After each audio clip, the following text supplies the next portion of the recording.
Hello, dear students. First of all, I welcome you in the Abhyas Academy of Science, Nagpur, and also in new phase of your life.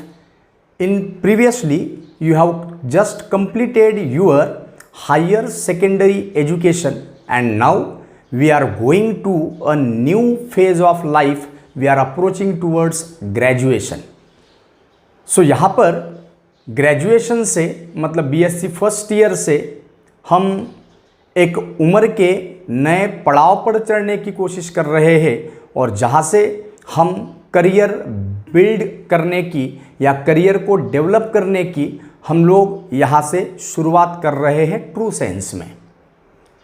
अभी हम जिस तरीके से engineering और plane science pure science में जिस तरीके से कंपटीशन है और जिस तरीके से बीएससी का क्रेज़ पिछले 5-7 सालों से इंक्रीज हो रहा है वो कहीं तो भी इंडिकेट कर रहा है आपकी बेटर अपॉर्चुनिटीज़ के लिए कि फ्यूचर में आप लोगों को बीएससी एमएससी या उससे रिलेटेड जितने भी नौकरियां हैं जॉब्स है या करियर है आप लोगों को उस करियर के लिए ढेर सारी शुभकामनाएं देना चाहता हूं मैं। Before starting the syllabus start करने के पहले सबसे पहले तो मैं आपको मेरा इंट्रोडक्शन देना पसंद करूंगा। Myself mister Gajanan Gurpude, director of Abhyas academy of science group Nagpur, working since 2010 for the BSc chemistry mentor in Nagpur University. So before starting the subject, we must know the meaning of chemistry, we must know the uses of chemistry, we must know the scopes of chemistry, we must know the different branches of chemistry. अब सबसे पहले तो हम लोग पढ़ेंगे कि chemistry का meaning क्या है, केमिस्ट्री की ब्रांचेस कौन सी है। उसके बाद में हम लोग देखेंगे कि हमारे लाइफ में इसका इम्पॉर्टेंस क्या होता है, मतलब केमिस्ट्री का हमारे लाइफ में रोल क्या होता है, क्या इम्पॉर्टेंस है। और उसके बाद में हम लोग बात करेंगे स्कोप इन फ्यूचर या फिर करियर की अगर बात करते हैं तो करियर में किस तरीके का स्कोप रहता है केमिस्ट्री सब्जेक्ट से रिलेटेड। डेफिनेटली हम लोग केमिस्ट्री अगर पढ़ रहे हैं डेफिनेटली हम लोग लेसन भी स्टार्ट करेंगे, डेफिनेटली हम लोग कंटेंट भी कंप्लीट करेंगे, लेकिन अगर केमिस्ट्री पढ़ रहे हैं तो we must have to know the meaning of chemistry, we must have to know the branches of chemistry, we must have to know the importance of chemistry in our daily life and we must know the scope of chemistry in future और in career कि आप career में chemistry को लेकर किस तरीके से scope आप लोग अपना सकते हो। तो ये चीज़ें हम लोगों को आज के वीडियो में देखना है और नेक्स्ट वीडियो में हम लोग लेसन को स्टार्ट कर देंगे। चलो सबसे पहले तो अगर केमिस्ट्री की अगर बात करता हूँ तो केमिस्ट्री को हम लोग रसायन शास्त्र कहते हैं और केमिस्ट्री की अगर बात करता हूँ तो केमिस्ट्री क्या है sir? Chemistry is a study of matter की स्टडी करते हैं हम लोग केमिस्ट्री में। सो ये मैटर क्या होता है तो आप लोग 8, 9, 10th में भी पढ़ चुके हो कि मैटर क्या है। तो मैटर मतलब हमारे इर्द गिर्द रहने वाली हर कोई चीज़ जिसका कुछ ना कुछ मास है और जिसका जो कुछ ना कुछ जगह ऑक्यूपाई करता है, जिसका कोई ना कोई डेफिनाइट वॉल्यूम है, उस आप मटेरियल को कहते हो मैटर। मैटर लिविंग रह सकता है, सजीव रह सकता है, मैटर नॉन लिविंग रह सकता है, निर्जीव रह सकता है, मैटर माइक्रोस्कोपिक रह सकता है जिसको सिर्फ माइक्रोस्कोप के अंदर देख सकते हो, मैटर मैक्रोस्कोपिक रह सकता है जिसको हम लोग नेकेड आइज से देख सकते हैं, मैटर ये एलिमेंटल फॉर्म में रह सकता है, कंपाउंड फॉर्म में रह सकता है, मिक्सचर फॉर्म में रह सकता है, मैटर विजिबल रह सकता है, हवा जो इनविजिबल है तो मैटर इनविजिबल भी रह सकता है। तो ऐसे अलग अलग फॉर्म्स में मैटर एग्जिस्ट करता है। तो मैटर को हम लोग पदार्थ कहते हैं और matter is anything around us which have definite mass and which occupies some space, which have definite volume, which have definite density, that is called as matter. तो मैटर की स्टडी करते हैं हम लोग सर केमिस्ट्री में। अब matter की study करते हैं मतलब डेफिनेटली क्या करते हैं सर हम लोग? सो मैटर की स्टडी करना इसका मतलब मैटर कि प्रॉपर्टीज़ के बारे में हम लोग बात करते हैं कि सबसे पहले तो मैटर के कंपोजिशन के बारे में बात करते हैं। कंपोजिशन क्या है, जैसे कि हम लोग घर में एक एग्जाम्पल ले लेता हूं मैं, घर में हम लोग एलपीजी सिलेंडर यूज करते हैं। एलपीजी सिलेंडर में प्रोपेन और ब्यूटेन गैस भरी होती है। तो सबसे पहले वो जो एलपीजी सिलेंडर के अंदर जो गैस भरी हुई है, जिसको आप लोग लिक्विफाइड पेट्रोलियम गैस कहते हो, तो उसकी स्टडी करना है। तो उसकी स्टडी करना है मतलब सबसे पहले तो हमको पता करना पड़ेगा कि उस एलपीजी में कौन से केमिकल प्रेजेंट है, कौन से केमिकल कंपाउंड प्रेजेंट है, कौन से मटेरियल प्रेजेंट है। So first we have to determine the composition of that material. After that we have to discuss about structure. ठीक है सर, आपने कह दिए कि उस एलपीजी सिलेंडर में प्रोपेन गैस भरा है या ब्यूटेन गैस भरा है या उसके साथ में मरकैप्टन है, तो सर ये प्रोपेन का स्ट्रक्चर कैसे होता है, कितने कार्बन होते हैं, कितने हाइड्रोजन होते हैं, कितने ऑक्सीजन होते हैं, ब्यूटेन का क्या स्ट्रक्चर रहता है, मरकैप्टन का क्या स्ट्रक्चर रहता है। सर कंपोजिशन पढ़ते हैं हम लोग, स्ट्रक्चर पढ़ते हैं सर। उसके बाद में हम लोग प्रॉपर्टीज़ के बारे में बात करते हैं कि प्रॉपर्टीज़ क्या क्या है। अब प्रॉपर्टीज दो तरीके की होती है, एक फिजिकल प्रॉपर्टीज, दूसरी केमिकल प्रॉपर्टीज। तो सर जो प्रोपेन है, जो ब्यूटेन आपने सिलेंडर में भरा है, ये कहे तो प्रोपेन और ब्यूटेन ये गैसियस स्टेट में रहते हैं क्या सर, या लिक्विड स्टेट में रहते हैं सर, इसका कलर क्या रहता है, इसकी स्मेल ऑर्डर क्या रहता है, इनका बॉइलिंग पॉइंट मेल्टिंग पॉइंट क्या है। तो ये सब चीज़ें हम लोग प्रॉपर्टीज में पढ़ते हैं। प्रॉपर्टीज पढ़ने के बाद हम लोग उनको लेबोरेटरी में सिंथेसाइज करने की कोशिश कर सकते हैं क्या, मतलब we have to move towards synthesis of that component. तो मैटर जिन जिन कंपोनेंट से बना हुआ है, उन कंपोनेंट्स का मतलब मैटर का मुझे कंपोजिशन पढ़ना है, स्ट्रक्चर पढ़ना है, प्रॉपर्टीज पढ़ना है, सिंथेसिस पढ़ना है और केमिकल रिएक्शंस पढ़नी है। कि प्रोपेन में अगर आप लोग कॉन्सेंट्रेटेड नाइट्रिक एसिड डालते हो तो प्रोपेन से क्या बनेगा, प्रोपेन में अगर क्लोरीन गैस डाल देते हो तो फिर प्रोपेन से क्या बनेगा, ब्यूटेन को और दूसरे कोई कंपाउंड में आप कन्वर्ट कर सकते हो क्या। तो ये सब चीज़ें हम लोग स्टडी करते हैं। सो स्टडी का मतलब होता है हमको कंपोजिशन पढ़ना है कोई मैटर का। जैसे कि मैंने एलपीजी में सिलेंडर में रखी हुई गैस को मैटर कहा, तो उस मैटर में कौन से कंपोनेंट प्रेजेंट है, उनका स्ट्रक्चर क्या है, उनकी फिजिकल केमिकल प्रॉपर्टीज क्या है, उनका सिंथेसिस हम लोग किस तरीके से कर सकते हैं लेबोरेटरी में या नहीं कर सकते, और उनकी केमिकल रिएक्शंस क्या है। तो ये सब चीज़ें हम लोग केमिस्ट्री में पढ़ते हैं। So simply saying, chemistry is a branch of science which deals with the study of composition, structure, properties, synthesis and chemical reactions given by matter. चलो, जैसे मैंने एलपीजी का एक एग्जाम्पल लिया, तो आप लोग सर इस मार्कर पेन का भी एग्जाम्पल ले सकते हो कि सर ये मार्कर पेन बना हुआ है तो किस चीज़ से बना हुआ है, इसकी प्रॉपर्टीज़ क्या है, इसमें प्रेजेंट रहने वाले कंपोनेंट का स्ट्रक्चर क्या है, इनकी प्रॉपर्टीज़ क्या है। उसके बाद में सर ये मार्कर ब्लैक कलर का चलता है तो ये मार्कर रेड कलर की इंक बाहर निकालता है, तो सर ये रेड और ब्लैक कलर में क्या फ़र्क है। मतलब ये सब चीज़ें हम लोग केमिस्ट्री में पढ़ते हैं। ऐसे दुनिया की हर चीज़, हर मैटर के बारे में हम लोग बात करते हैं। जैसे कि अगर हमारे बॉडी में न्यूक्लिक एसिड है, प्रोटीन है, डीएनए है, आरएनए है, तो ये डीएनए आरएनए का कंपोजिशन क्या है, उनका स्ट्रक्चर क्या है, उनकी प्रॉपर्टीज़ क्या है। सर उनको हम लोग लेबोरेटरी में सिंथेसाइज कर सकते हैं या नहीं कर सकते, नहीं कर सकते तो क्यों नहीं कर सकते, और कर सकते हैं तो क्या क्या तरीके रह सकते हैं, और उनकी केमिकल रिएक्शन को हम लोगों को पढ़ना है। तो मैटर के तौर पर तो मैं कुछ भी ले सकता हूँ भाई।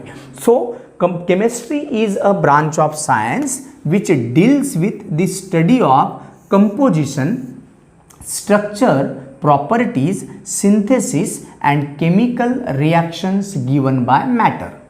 मैटर के बारे में और डिटेल में हम लोग स्टडी करेंगे नेक्स्ट वीडियो में, जो हमारे लेसन का ही एक पार्ट है। सो अभी फिलहाल आप लोग मैटर के बारे में फैमिलियर हो। 8, 9, 10 में आप लोग मैटर पढ़ चुके हो कि हमारे इर्द गिर्द रहने वाली हर कोई चीज़ जिसका कोई ना कोई मास है, जिसका कुछ ना कुछ वॉल्यूम है, जिसका जो कुछ जगह ऑक्यूपाई करता है, उसको हम लोग मैटर कहते हैं। तो उस मैटर के बारे में ये सब स्टडी करते हैं हम लोग केमिस्ट्री में।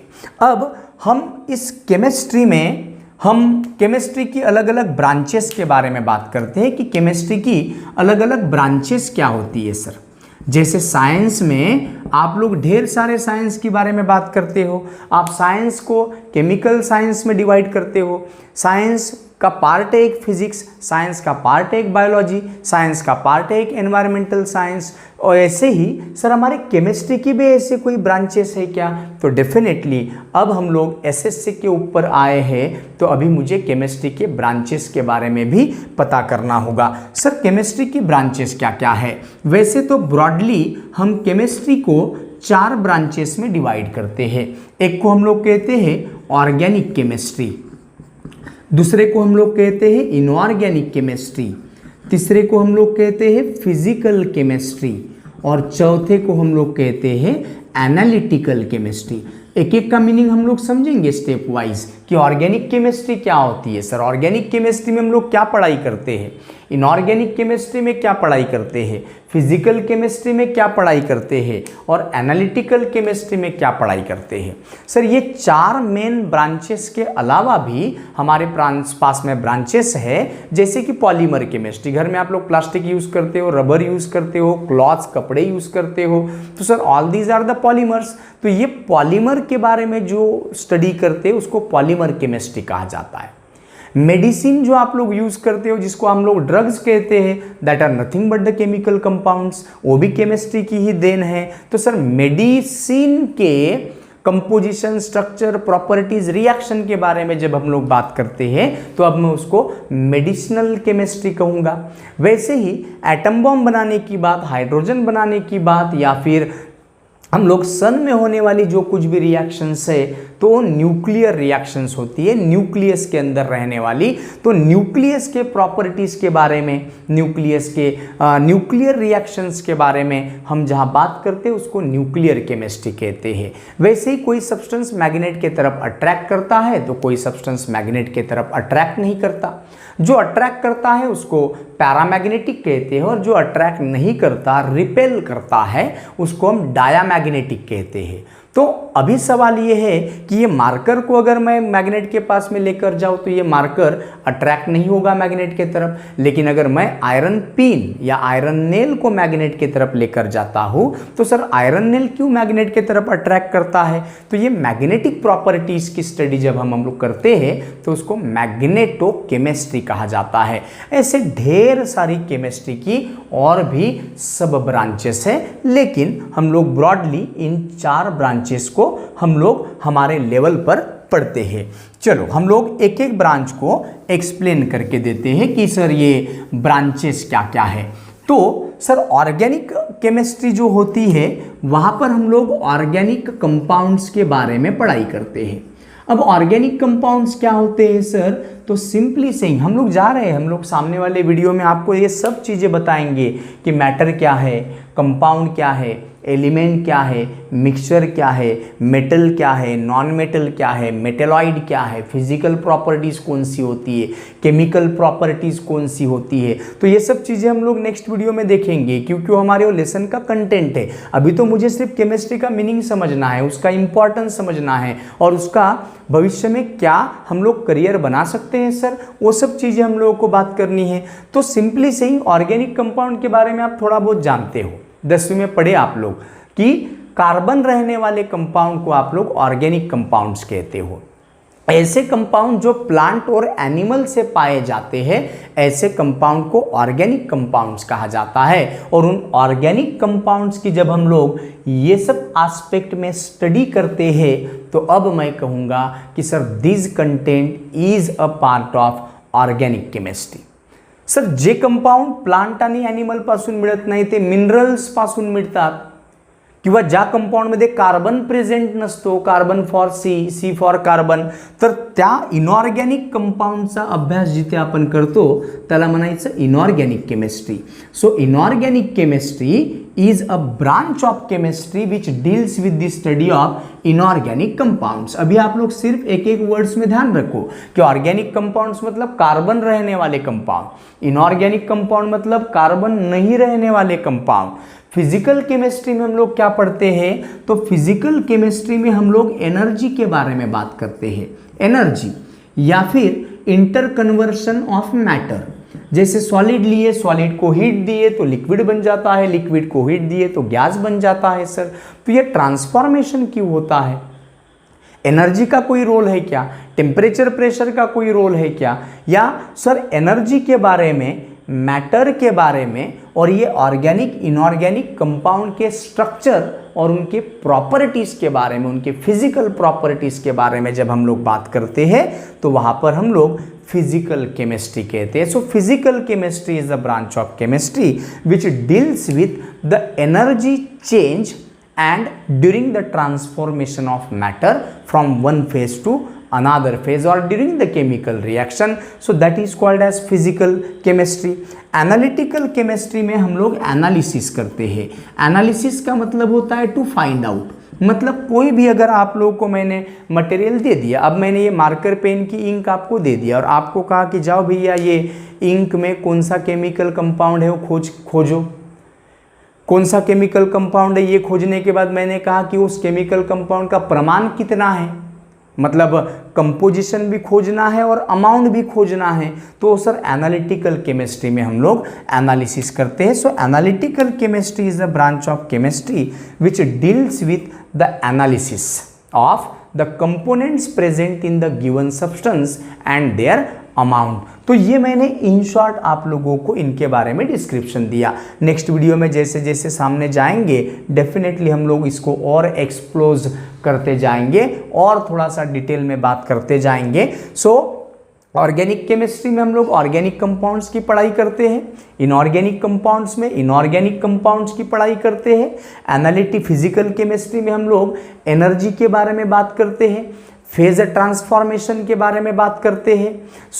और एनालिटिकल केमिस्ट्री में हम लोग एनालिसिस की बात करते हैं कि मैंने आपको कोई सब्सटेंस दे दिया लेबोरेटरी में, आपको कहा कि जाओ भैया ये सब्सटेंस में कौन प्रेजेंट है, अगर इसमें सल्फ्यूरिक एसिड प्रेजेंट है तो कितने प्रमाण में प्रेजेंट है, उसका परसेंटेज क्या है। तो ये सब चीज़ें हम लोग एनालिटिकल केमिस्ट्री में पढ़ते हैं सर। तो ये केमिस्ट्री का मतलब मैंने बताया और केमिस्ट्री की मेन 4 ब्रांचेस के बारे में बात किया।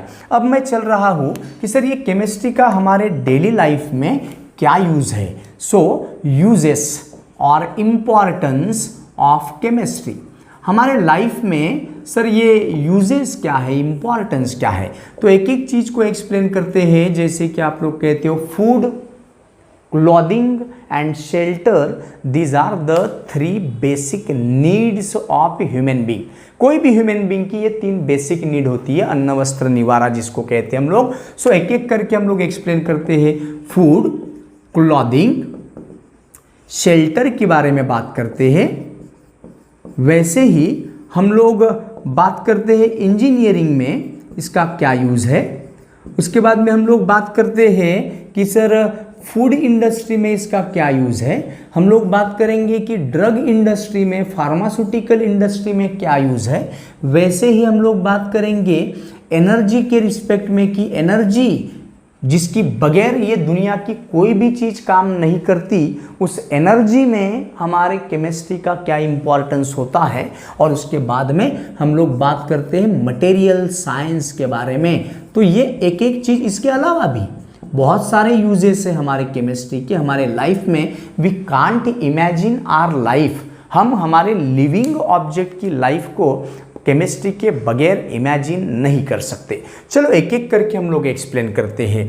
फूड के बारे में अगर बात करते हो तो आप लोगों को पता है कि डे बाय डे हमारे पूरे वर्ल्ड की पॉपुलेशन बढ़ती जा रही है और एरिया अंडर द कल्टीवेशन, मतलब खेती के लिए जो हमारे पास में ज़मीन थी वो ज़मीन का एरिया धीरे धीरे इंक्रीजिंग पॉपुलेशन की वजह से डिक्रीज़ हो रहा है।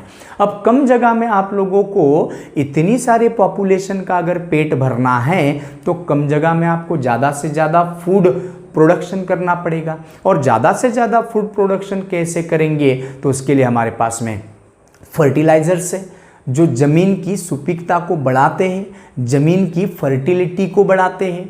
सर इंसेक्टिसाइड से, पेस्टिसाइड से, ऐसे ढेर सारे केमिकल्स होते हैं जो हमारे फूड इंडस्ट्री में फूड प्रोडक्शन को इंक्रीज करने में हमारी मदद करते हैं। सो इंसेक्टिसाइड हो गया या पेस्टिसाइड्स हो गया या फर्टिलाइजर्स हो गया, so all these are nothing but the chemical compounds which are synthesised in the laboratory. वो कोई झाड़ पे थोड़ी ना रखते हैं सर ये केमिकल कंपाउंड या फर्टिलाइजर या इंसेक्टिसाइड, या कोई नदी से थोड़ी ना मिलते हैं सर इसको हमको लेबोरेटरी में तैयार करना होता है। सो सर ये इंसेक्टिसाइड और फर्टिलाइजर्स की वजह से हमारे जो भी फूड प्रोडक्शन में इजाफा हो रहा है that is only because of the chemistry, वो केमिस्ट्री की देन है सर। उसके बाद में हम लोग फूड में ही ढेर सारे कलर यूज करते हैं। जैसे आप लोग अलग अलग आइसक्रीम खाते हो तो आइसक्रीम के कलर देखो, आप लोग अलग अलग कलर दिखते हैं, आइसक्रीम के अलग अलग फ्लेवर दिखते हैं। आप नूडल्स खाने जाते हो, मंचूरियन खाने जाते हो, कोई फास्ट फूड खाने जाते हो तो वहाँ पर भी आप लोगों को अलग अलग कलर के अलग अलग टेस्ट के पिगमेंट दिखते हैं। सो डेफिनेटली सर वो कोई वो केमिस्ट्री ने दिए हुए कलर्स है जिसको हम लोग डाइज कहते हैं। सो डाइज कहो या फिर केमिकल्स कहते हैं हम लोग that are used in food industry. तो ये सब फूड इंडस्ट्री को हम लोग इन केमिस्ट्री के बगैर इमेजिन नहीं कर सकते। क्लॉथिंग की अगर बात करते हैं तो जो भी हम लोग कपड़े पहनते हैं डेफिनेटली सर वो एक तो सेलुलोज से बने हुए हैं, कॉटन जिसको आप लोग कहते हो, सेलुलोज हो गया। लेकिन जैसे जैसे दिन ब दिन हमारे पास में प्लांट डिफॉरेस्टेशन होते जा रहा है, सो डिफॉरेस्टेशन होने से प्लांट की संख्या कम होते जा रही है, और प्लांट की संख्या कम हो रही है तो प्लांट से मिलने वाले सेलुलोज का अमाउंट भी कम होते जा रहा है। तो अब केमिस्ट्री ने हमको सेलुलोज का अल्टरनेटिव दिया, जैसे कि नायलॉन हो गया या रेयॉन हो गया या टेरिलीन हो गया या डेक्रॉन हो गया। तो ये जो पॉलीमर्स है ये हम लोग क्लॉथिंग के लिए यूज करते हैं, और ये जो अल्टरनेटिव्स आप लोगों को दिखते हैं सर ये हमारे क्लॉथिंग की ज़रूरत को पूरा करते हैं। उसके बाद साथ साथ सर हम लोग अलग अलग कलर के अट्रैक्टिव कपड़े हम लोग पहनते हैं। तो सर वो कलर जो होते हैं definitely that is only because of the dyes. Dyes are the chemical compounds which impart colour to any substance. कोई सब्सटेंस को कलर देना है, हम लोग अलग अलग कलर के कपड़े देखते हैं। तो सर ये अलग अलग कलर कहाँ से आते हैं? तो सर ये अलग अलग कलर हम लोग डाइज के तौर पर यूज़ करते हैं, डाइज कहा जाता है उन कलर को, और वो डाइज भी केमिस्ट्री की ही देन है जिसको हम लोग केमिकल रिएक्शन से लेबोरेटरी में सिंथेसाइज करते हैं। मतलब क्लॉथिंग की जो हमारी ज़रूरत है वो भी केमिस्ट्री कंप्लीट कर रही है, फुलफिल कर रही है। शेल्टर की अगर बात करते हैं, अगर निवारे की अगर बात करते हैं तो डेफिनेटली सर हमारे घर, चाहे आप लोग छोटी सी कुटिया में रहो या बहुत बड़ा आपका बंगला हो, डेफिनेटली सर उसके लिए जो बेसिक चीज़ें लगने वाली है जिसको आप लोग वुड कहते हो, सीमेंट कहते हो, आयरन कहते हो, स्टील कहते हो, अलग अलग कलर के जो पेंट होते हैं, ऐसे ग्लास होता है, कांच जिसको आप लोग कह सकते हैं, ऐसे ढेर सारी चीज़ें जो है। तो सर डेफिनेटली आप स्टील जो यूज़ करते हो वो स्टील की कोई खदान होती है क्या कि भैया स्टील की खदान से स्टील लेकर आ गए और हम लोग ने स्टील यूज़ किया? पेंट की कोई खदान थोड़ी ना होती है, कांच का कोई माइन थोड़ी ना होता है, सीमेंट की कोई माइन थोड़ी ना होती है जो ज़मीन से निकाले या नदी से मिला सर हम लोगों को, या फिर कोई झाड़ पर लगा है सर, डेफिनेटली नहीं। तो ये सब जो चीज़ें हम लोग देखते हैं sir these are we have to modify, we have to synthesize with the help of chemical reaction, with the help of chemistry। Sir would के जगह पर हम लोग ढेर सारे पॉलीमर यूज़ करते हैं जो लकड़े की तरह दिखते हैं, लकड़े की तरह सर उनका अपीयरेंस होता है लेकिन वो वुड नहीं रहता। तो सर ये वुड के लिए भी जो अल्टरनेटिव पॉलीमर हम लोग यूज़ करते हैं that is nothing but chemical compounds and these are nothing but given by the chemistry। तो हमारी फूड की हो गई, क्लॉथिंग की हो गई या शेल्टर की हो गई, ये जो ज़रूरत है ये ज़रूरत हमारा केमिस्ट्री प्रोवाइड करता है। उसके बाद में इंजीनियरिंग की तरफ अगर चलते हो तो मैं स्पेशली बात करता हूँ मेटलर्जी की। जैसे कि आप लोग घर में एल्यूमिनियम यूज़ करते हो, कॉपर यूज़ करते हो, गोल्ड यूज़ करते हो, आयरन यूज़ करते हो, या फिर हम लोग सर प्लैटिनम यूज़ करते हैं। तो ये सब जो मेटल्स है ये ज़मीन में ओर्स के फॉर्म में रहते हैं, कच्चे फॉर्म में रहते हैं, तो इसके ऊपर ढेर सारी केमिकल रिएक्शंस करनी होती है। और वो जो केमिकल रिएक्शंस हम लोग करते हैं sir, that is nothing but a concept of chemistry. वो केमिस्ट्री की वजह से ही है। तो सर ये मेटलर्जी में जो भी मेटल को एक्सट्रैक्ट करते हो, प्यूरिफाई करते हो, मॉडिफाई करते हो, that is only because of the chemistry. Chemistry के बगैर बात नहीं कर सकते। हम लोग घर में अलग अलग तरीके का प्लास्टिक यूज़ करते हैं, रबर यूज़ करते हैं, या फिर ऐसे ढेर सारे पॉलीमर्स हम लोग यूज़ करते हैं। तो definitely that is nothing but given by engineering, and that engineering arises from the chemistry। Chemistry से अराइज हुआ। सर इंजीनियरिंग ये कोई प्योर साइंस नहीं है, this is the applied science. ये अप्लाइड साइंस केमिस्ट्री की देन होती है, केमिस्ट्री के बलबूते पर बनी होती है सर ये इंजीनियरिंग। उसके बाद में सर ऐसे ढेर सारे यूजेस, फूड इंडस्ट्री की बात हम लोग कर चुके हैं। अगर ड्रग्स की अगर बात करता हूँ तो ड्रग्स मतलब ऐसे सब्सटेंसेस जो कोई डिसीज के ट्रीटमेंट के लिए, प्रिवेंशन के लिए, क्योर करने के लिए सर हम लोग यूज़ करते हैं ऐसे केमिकल कंपाउंड को आप मेडिसिन कहते हो, ड्रग्स कहते हो। और आप लोग अभी जानते हो कि भैया जिस तरीके की हमारी लाइफस्टाइल हो गई है और जिस तरीके की हम लोग हेल्थ से रिगार्डिंग इश्यूज हम लोग सफ़र करते हैं, सो अब इस पर्सन की लाइफ को प्रोलॉन्ग करने के लिए जो मेडिसिन है, अलग अलग डिसीज़ को डिटेक्ट करने के लिए जो केमिकल्स की ज़रूरत पड़ती है, अलग अलग डिसीज़ को ख़त्म करने के लिए जो मेडिसिन की ज़रूरत पड़ती है, that are nothing but the chemical compounds, and these are arised from the chemistry only and only because of chemistry। so पूरी की पूरी ड्रग इंडस्ट्री जो होती है, जिसको फार्मास्यूटिकल इंडस्ट्री कहते हो, जिसको मेडिकल साइंस कहते हो, तो ये पूरा मेडिकल साइंस डिपेंड करता है केमिस्ट्री के ऊपर। विदाउट मेडिसिन तो आप लोग यार भैया कोई मेडिकल साइंस को इमेजिन कर नहीं सकते। तो केमिस्ट्री ने जो केमिकल कंपाउंड्स दिए उसको हम लोगों ने मेडिकल फील्ड में अप्लाई किए और सर फिर जन्म हुआ मेडिकल साइंस का। वैसे ही एनर्जी के बारे में अगर बात करते हैं तो सर एनर्जी जैसे कि हम लोग देखते हैं कि भैया हमारे जितनी भी हमारे इस ब्रह्मांड में चीज़ें हैं, चाहे लिविंग रहे या नॉन लिविंग रहे, एक चीज़ ध्यान रहे कि कोई भी वस्तु अपने आप काम नहीं करती। Without consuming energy there is no perpetual machine in the universe which can work without consuming energy, and that is the first law of thermodynamics. और थर्मोडायनामिक्स फिजिकल केमिस्ट्री का टॉपिक होता है सर। सो एनर्जी के बगैर तो sir पत्ता भी नहीं हिलता इस पूरे ब्रह्मांड का। उस एनर्जी प्रोडक्शन के बारे में बात करता है केमिस्ट्री।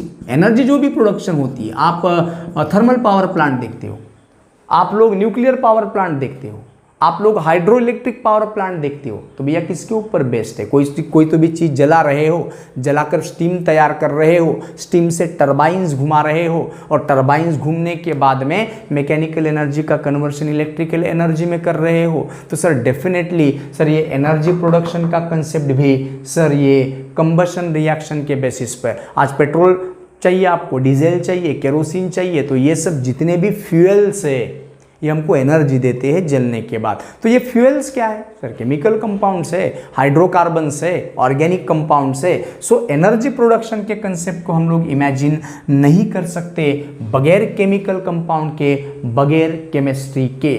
उसके बाद हम लोग घर में सेल्स यूज़ करते हैं, अलग अलग सेल्स यूज़ करते हैं। कुछ सेल्स ऐसे रहते हैं जिसको आप लोग रिचार्ज नहीं कर सकते, जैसे घड़ी में यूज़ करने वाला सेल, रेडियो में यूज़ करने वाला सेल।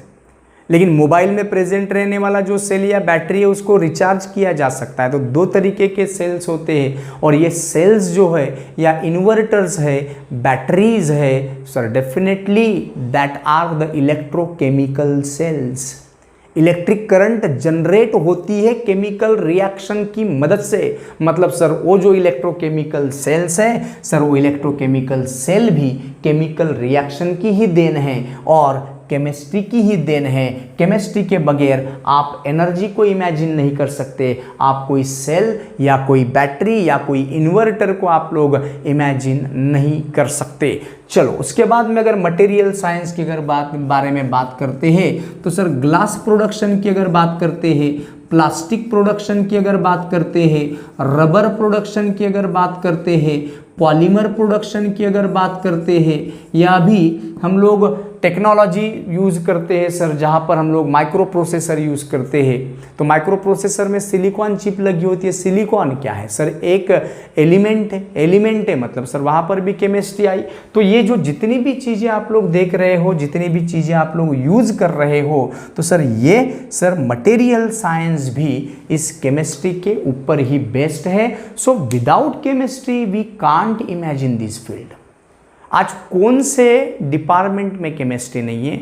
आप एक तो भी डिपार्टमेंट बता दीजिए मुझे कि सर ये डिपार्टमेंट में केमिस्ट्री नहीं है, तो आप गलत साबित हो जाओगे। सर कोई भी अगर आप लोग फील्ड अगर देखते हो तो वहाँ पर कहीं ना कहीं केमिस्ट्री का डायरेक्टली या इनडायरेक्टली ये रिलेशन होता ही है। It means that we can't imagine our life, we can't imagine the universe, we can't imagine the whole universe without chemical reaction, without chemistry. So ये कुछ इंपॉर्टेंस है। इसके अलावा भी सर ढेर सारे इंपॉर्टेंस है। आप लोग जैसे जैसे समय बीतता जाएगा आप लोगों को और केमिस्ट्री के बारे में डिटेल्ड इंफॉर्मेशन आपको मिलती जाएगी, और एक समय ऐसे आएगा कि आप कहोगे कि यस सर, सही में आप लोगों ने कहे थे कि केमिस्ट्री के बगैर हम लोग हमारे लाइफ को इमेजिन नहीं कर सकते। तो ये कुछ इम्पॉर्टेंस बताया मैंने आप लोगों को कि केमिस्ट्री के क्या इम्पॉर्टेंस होते हैं हमारे डेली लाइफ में।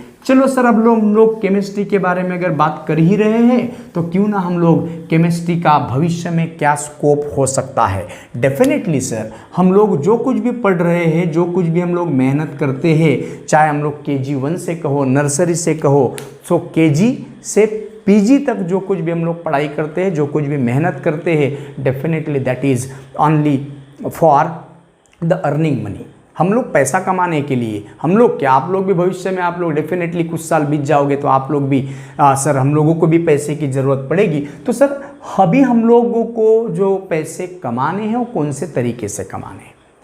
श्रमजीवी लोग होते हैं एक, जो मेहनत मजूरी करते हैं, और दूसरे होते हैं बुद्धिजीवी लोग जो एजुकेशन की मदद से पैसा कमाना जानता है, एजुकेशन की मदद से। तो सर ये जो हमारे लाइफ में जो हम लोगों को भविष्य में जो भी करियर करना है, तो सर हम लोग केमिस्ट्री में क्या क्या करियर कर सकते हैं?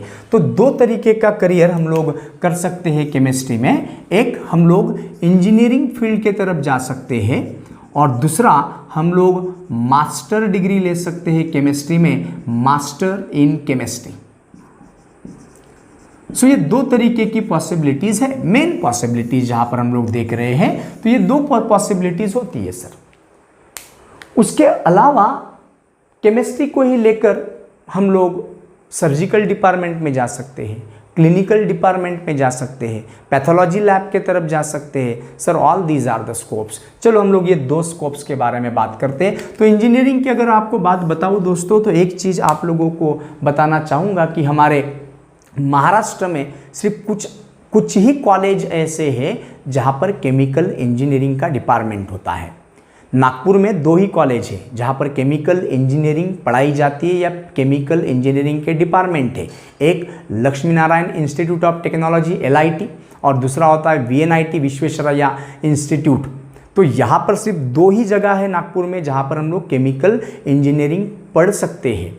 दूसरी बात, अगर हम लोग और अगर महाराष्ट्र में जाने की कोशिश करते हैं तो आप लोग को कोल्हापुर में एक कॉलेज दिखेगा, नांदेड़ में एक कॉलेज दिखेगा, आपको जळगांव में एक कॉलेज दिखेगा, मुंबई में एक कॉलेज दिखेगा। मतलब कहने का मतलब ऐसा है कि इंजीनियरिंग मतलब केमिकल इंजीनियरिंग के लिए हमारे महाराष्ट्र में या पूरे इंडिया में अगर देखा जाए तो केमिकल इंजीनियरिंग के आप लोगों को स्टूडेंट्स बहुत कम मिलते हैं, एडमिशन मिलना भी बहुत डिफ़िकल्ट हो जाती है।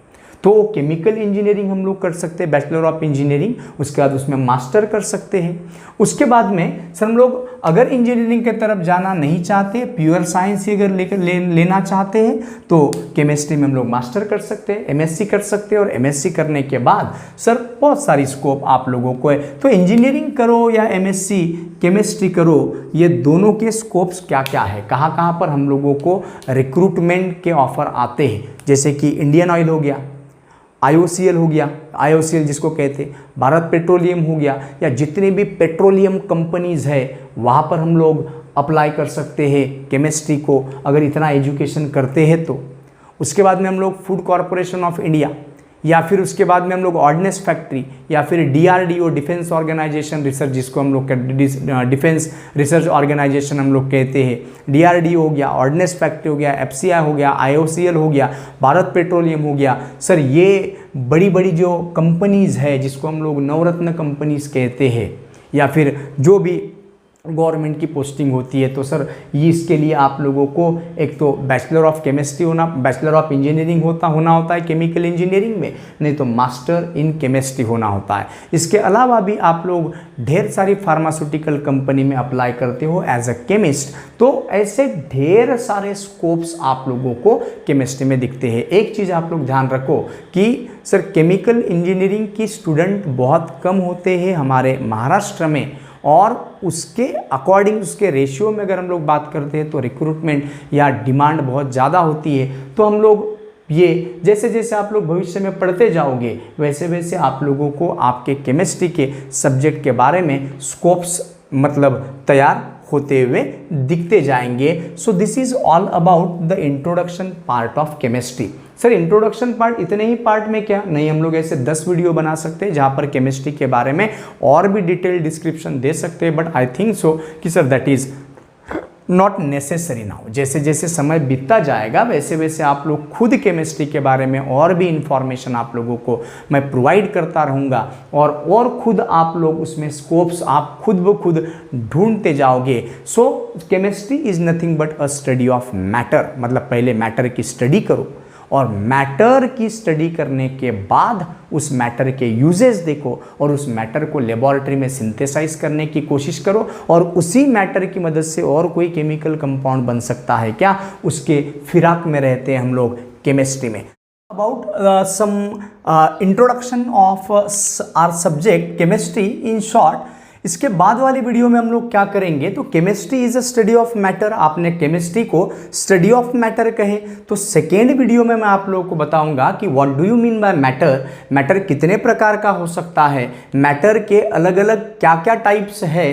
सर मैटर एलिमेंट फॉर्म में है, कंपाउंड फॉर्म में है, मिक्सचर फॉर्म में है, तो एलिमेंट क्या होता है, कंपाउंड क्या होता है, मिक्सचर क्या होता है, कंपाउंड के कितने टाइप हो सकते हैं, एलिमेंट के कितने टाइप हो सकते हैं, मिक्सचर के कितने टाइप हो सकते हैं, ये हम लोग पढ़ेंगे नेक्स्ट वीडियो में। तो ये वीडियो नंबर 1 और ये video number 2, these 2 videos are not related to our exam point of view. हमारी ये दोनों वीडियो कोई काम के नहीं है, लेकिन यदि हम केमिस्ट्री पढ़ रहे हैं so definitely we must know the meaning of chemistry, we must know the meaning different branches of chemistry, we must know the different type of matter also. So next video में video number 2 में मैं matter का description दूंगा, और then after we will start the syllabus और content of BSc first semester Nagpur university, और जहां पर मैं आप लोगों को बताऊंगा कि एग्जाम पैटर्न क्या होता है, क्वेश्चन पेपर का पैटर्न क्या होता है हमारे ग्रेजुएशन लेवल पर। So here I have to stop. Thank you so much.